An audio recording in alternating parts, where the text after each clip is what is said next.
Yun o, sinusulat nga. Ano bagay ito may susulat nito? At di ko mabasa. More country to explore. Wow. Loving partner. Grabe. Money. Euro, dollar, peso. Ayan. Sige, sulat pa kayo. Kung ano talaga nararamdaman at gusto nyo sa buhay. Mamaya, ay palilipa rin nyo yan. Ayan o, ano itong siyasabi niyo ito? Okay, okay na, okay. Palipad din na. At sige, enjoy nyo lang yung inyong pagpapalipad ng air balloon. Alam nyo guys, yan ay mga pamangkin ko at mga anak na nag-tour sila sa Taiwan. Ayan. At yan, sino pa magsusulat? Wala na ata magsusulat. Ready na. Ready na pa yan, guys. At maya-maya, yung kanilang iniikot. Iniikot ang kanilang tour guide. Then, siguro mag-picture muna yan. Ayun, ano pa yun?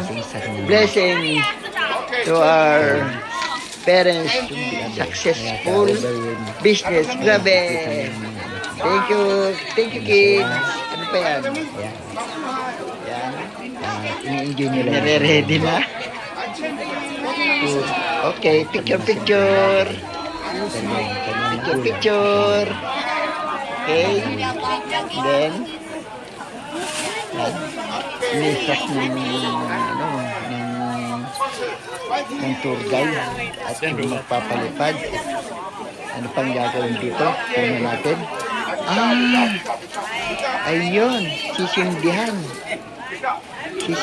na. At ano nangyayari dito? Ayun, naging lumulobo na. At yan, ready na. Tingnan natin guys kung paano. Oops, akala ko diretso na. Tingnan natin. At yan.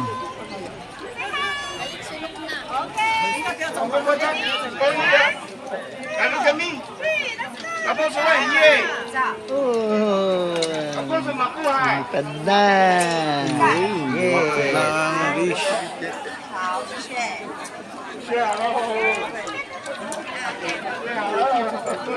Ano kami? Ayan, picture muna kayo. Ayan, 1, 2, 3. Okay. Ito, 1, 2, 3. Say cheese! Oh, tikman. Ayun. Yo, Waki. Ulit.